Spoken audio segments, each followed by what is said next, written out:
నమస్తే, welcome to NXT Zee news. ఈనాటి వార్తా విశేషాలు. తిరుమల పవిత్రతకి పూర్వ వైభవం తీసుకువస్తామని సీఎం చంద్రబాబు తెలిపారు. తప్పు చేసిన ఏ ఒక్కరిని వదిలిపెట్టమని హెచ్చరించారు. తప్పు చేసిన వారు చరిత్రహీనులుగా మిగిలిపోయేలా కఠినంగా శిక్షిస్తామని తెలిపారు. మీడియాతో చిట్చాట్ లో మాట్లాడిన చంద్రబాబు నాయుడు ఈ వ్యాఖ్యలు చేశారు. తిరుమలకి 200 ఏళ్ల పైపడిన చరిత్ర ఉంది. ఇంట్లో స్వామివారి లడ్డు ఉంటే ఇల్లంతా గుమగుమలాడే వాసన వచ్చేది. అంతటి పవిత్రత, విశిష్టత ఉన్న లడ్డూని కల్తీ చేయడమే కాక జగన్ ఎదురుదాడి చేస్తారా? ప్రజలు గుణపాఠం చెప్పిన బుద్ధి మార్చుకోరా? స్వామివారి అన్నప్రసాదం స్ఫూర్తితోనే అన్న క్యాంటీన్లు పెట్టాం. తిరుమల శ్రీవారి విషయంలో నేను 10 సార్లు ఆలోచిస్తా. స్వామివారి విషయంలో అపచారం తలపెట్టే మాటలు పొరపాటును కూడా చేయ. వాస్తవాలతో భక్తుల మనోభావాలు దెబ్బతిన్నాయనే బాధ నాకు ఉంది. అలాగని గత పాలకులు చేసిన దుర్మార్గాలు చూస్తూ ఊరుకోవాలా అని చంద్రబాబు ప్రశ్నించారు. రాష్ట్రాభివృద్ధికి భారత పరిశ్రమల సమైక్యతతో కలిసి పనిచేస్తున్నామని మంత్రి నారా లోకేష్ అన్నారు. రాష్ట్రంలో ఫుడ్ ప్రాసెసింగ్ యూనిట్లకు అవకాశాలున్నాయని తెలిపారు. స్పీడ్ ఆఫ్ డూయింగ్ బిజినెస్ పై ఇప్పుడు ఏపీ దృష్టి పెట్టిందని తెలియజేశారు. వేగంగా అనుమతులు, యూనిట్ల ఏర్పాట్లకి ప్రభుత్వం సహకరిస్తుందని వెల్లడించారు. విజయవాడలో సీఐఏ సమావేశంలో లోకేష్ పాల్గొన్నారు. అనంతరం మీడియాతో మాట్లాడారు. 5 ఏళ్లలో 20 లక్షల మందికి ఉద్యోగాలు కల్పిస్తాం. నెల రోజుల్లో ఎకనామిక్ డెవలప్మెంట్ బోర్డు ఏర్పాటు చేస్తాం. పెట్టుబడుల కోసం మీ వద్దకే మేము వస్తాం. నైపుణ్యం ఉన్న మానవ వనరులు కూడా ఏపీలో సిద్ధమని లోకేష్ తెలిపారు. Andhra Pradesh is a very peculiarly long state. It lends itself well for a very thematic ecosystem based development. And if you look at successful models across the world, they've succeeded because of the ecosystem, and we understand that very well. So if you look at mobility, Anantapur is a focus, renewable energy, Kurnool is a focus, electronics manufacturing is between Chittoor and Kadapa districts both together, sports infrastructure is also going to come there, Prakasam, the entire biofuel, is going to be a big thrust area for us. Where we are sitting, which is the capital region development authority, Guntur Krishna is going to be about capital. East West Godavari, all of you know, is exceptionally doing well in aqua. We are very cognizant that we need to make it sustainable aqua. So I've been talking to titans of industry of that sector to look at what are the investments as a state we need to do. So it could be the drainage, it could be the road infrastructure, the cold chain infrastructure. That's something we're talking to them. North Andhra is going to be our pharma, our IT destination. So we have a very clear roadmap, and this is what we're going to focus in terms of chasing investments. ఇటీవల వైసీపీకి రాజీనామా చేసిన మాజీ MLA Kilari Rosia Janasena పార్టీలో చేరనున్నారు. ఈ మేరకు మంగళగిరిలోని party కార్యాలయంలో అధినేత పవన్ కళ్యాణ్ ఆయన భేటీ అయ్యారు. ఆదివారం ఆయన జనసేన పార్టీలో చేరనున్నట్లు పార్టీ వర్గాలు వెల్లడించాయి. ఆయనతో పాటు వియంకుడు రవిశంకర్ కూడా జనసేన గూటికి చేరనున్నారు. 2019 ఎన్నికల్లో పొన్నూరు నియోజకవర్గం నుంచి గెలుపొందిన రోషయ్య 2024 సార్వత్రిక ఎన్నికల్లో గుంటూరు లోక్సభ స్థానానికి పోటీ చేసి పరాజయం పాలయ్యారు. దేవుడి మీద రాజకీయం చేయడం చంద్రబాబుకి చెల్లిందని వైఎస్ఆర్సీపీ ఎమ్మెల్సీ బొత్స సత్యనారాయణ అన్నారు. చంద్రబాబు చిత్తశుద్ధి ఉంటే తిరుమల లడ్డు వివాదంలో విచారణ చేసి నిజాలు తేల్చాలి. దేవుడికి అపచారం చేస్తే శిక్ష అనుభవించాల్సిందేనని ఘాటు వ్యాఖ్యలు చేశారు.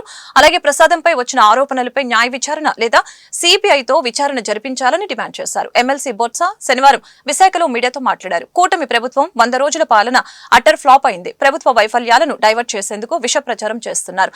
దేవుడి మహాప్రసాదంపై తప్పుడు ప్రచారం మంచి పద్ధతి కాదు. దేవుడి మీద రాజకీయం చేయడం చంద్రబాబుకే చెల్లింది.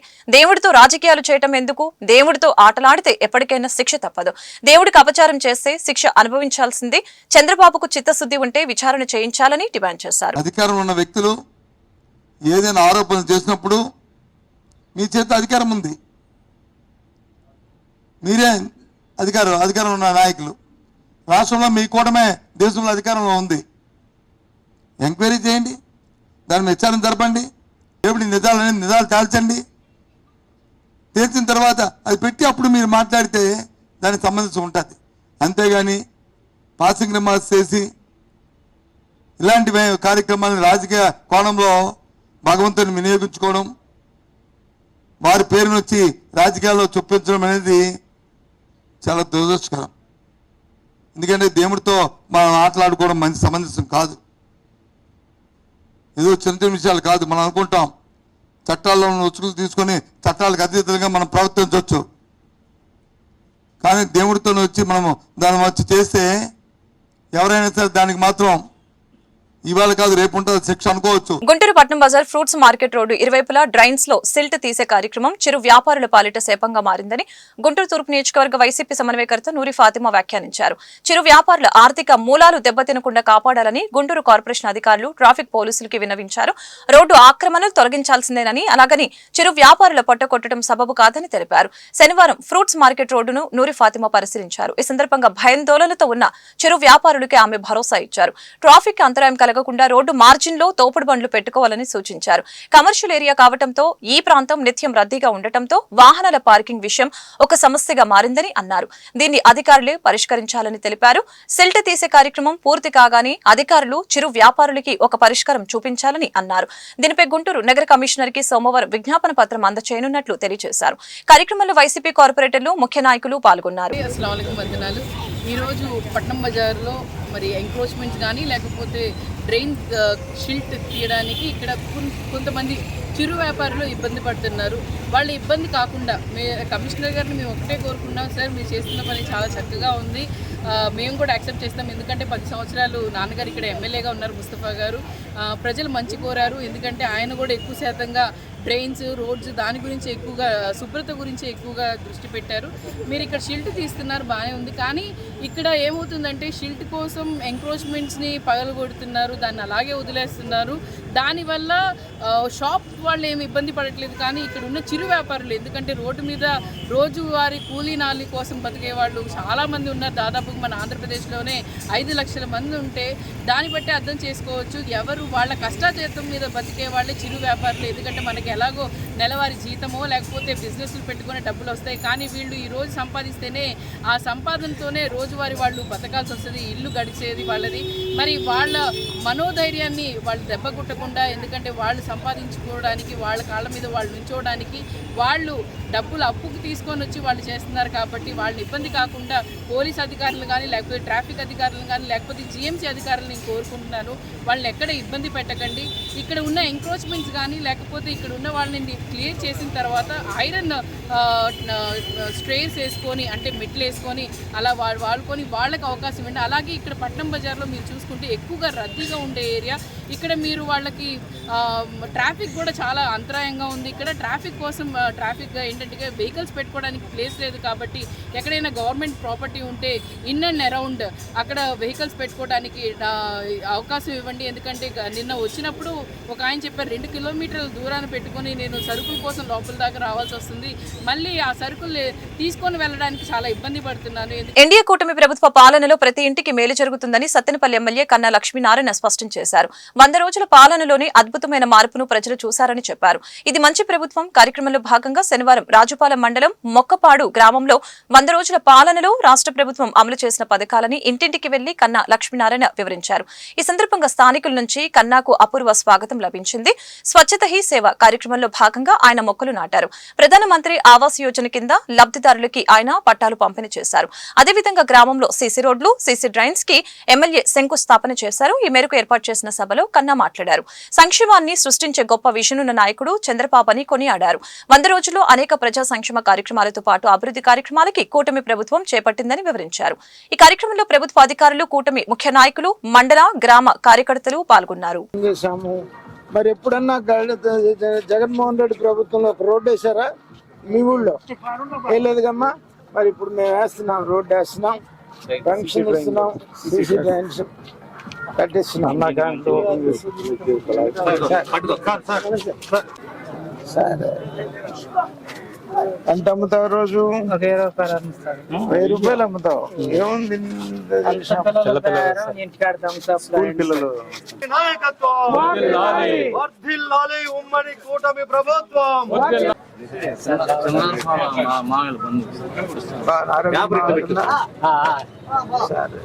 ఏం బాగులేదు. ఎంత వయసు ఎంత? పెద్దరాజు వెంకటపేట గారు ఇట్రండి, వెంకటేష్ ఇటు వచ్చండి. మరి రాపి 4000 రూపాయలు. మనోడు మన నాగరాజు అనే వారే మాకు సాయం చేశారు. మేము భగవంతులు ఇచ్చినట్టు చేసాము. మన చెప్పు కూడా మామూలు పెన్షన్ వస్తుంది. ఆ గోపురం అంటే కుంకుమ, గోపురం అంటే కుంకుమ. అదేంటి పసుపేశ్వర్లే.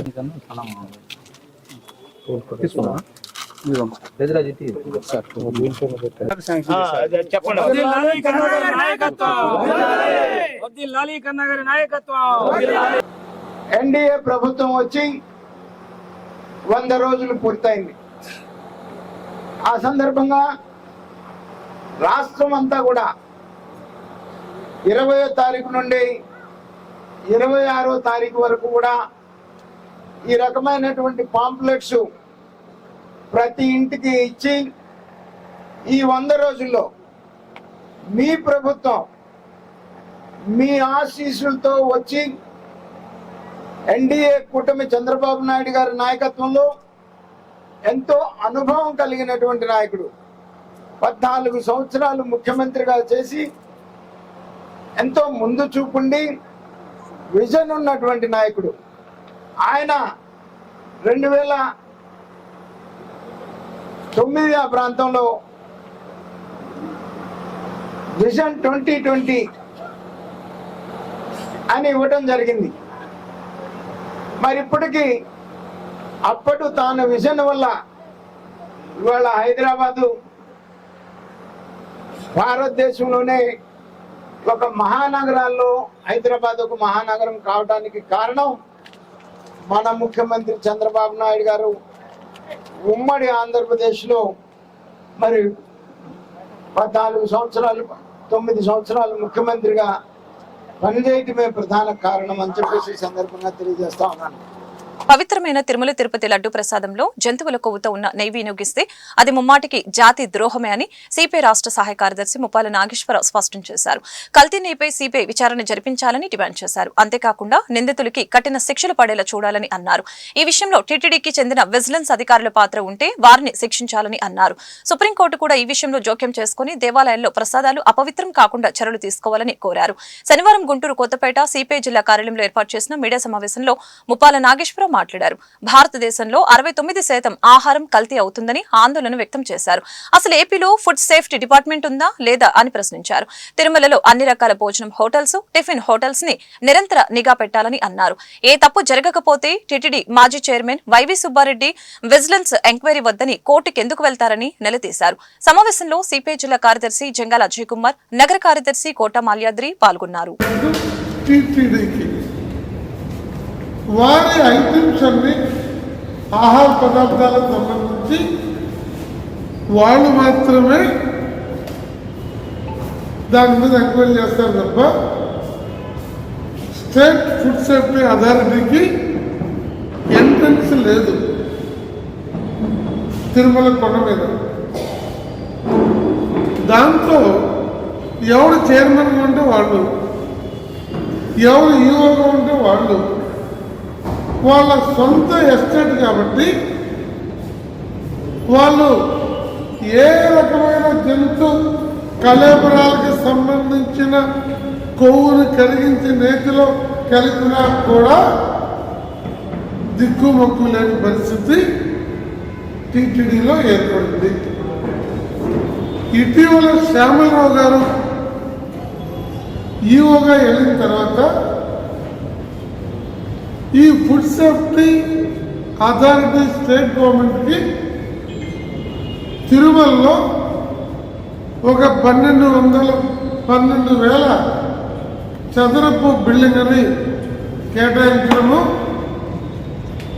దాన్ని అక్కడ ఏర్పాటు చేయడానికి అవకాశం కల్పించారు.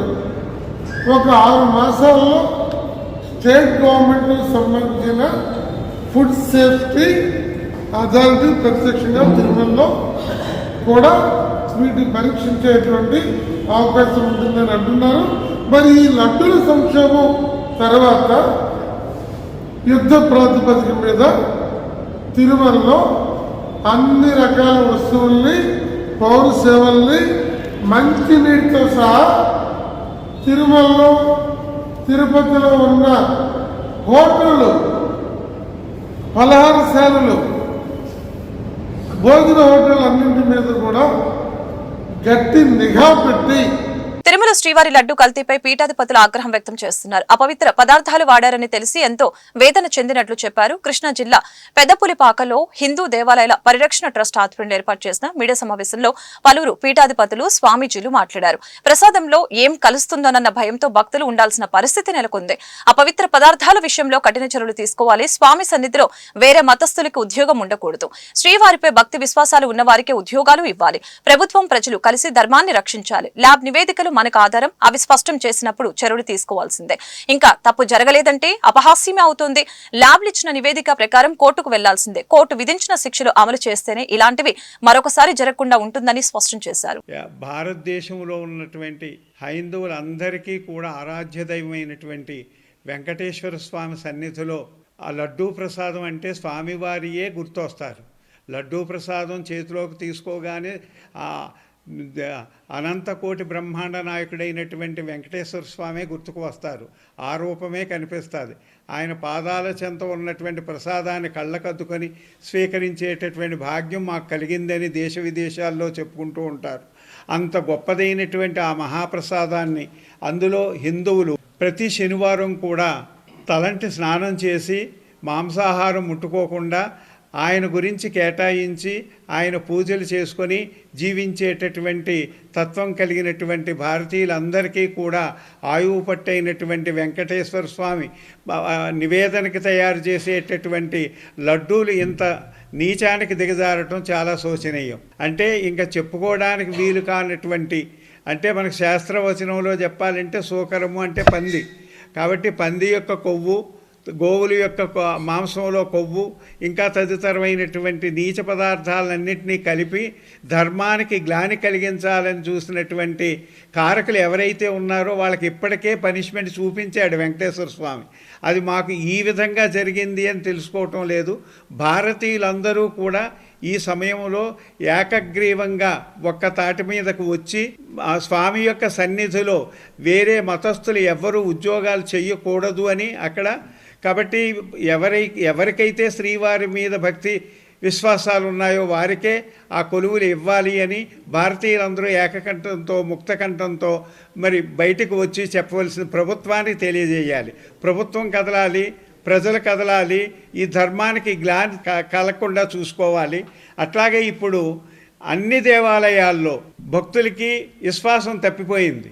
ఏ ప్రసాదం వాళ్ళు ఇచ్చినా ఈ ప్రసాదంలో ఏం కలుస్తుందో అనేటటువంటి భయం. అంటే పూర్వం ఏ ప్రసాదం తీసుకున్నా కళ్ళకద్దుకొని తీసుకునేవారు, అంటే ధర్మబద్ధంగా ఉండేది. కాబట్టి ఇప్పుడు ఎక్కడికి వెళ్ళినా ఏ ప్రసాదం తీసుకోవాలన్నా ఒకలాంటి భయం వచ్చేసింది. దీనిలో ఏ పదార్థం కలుస్తుందో, మనం దీన్ని నిషిద్ధమైనటువంటి పదార్థాలు కలిసాయా, మన ధర్మానికి గ్లాని కలుగుతుంది అనేటటువంటి భావన వచ్చేసింది.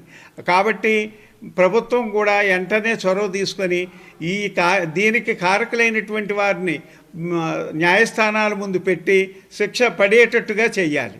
చేసినట్లయితేనే ఈ సమస్యకు పరిష్కారం దొరుకుతుంది.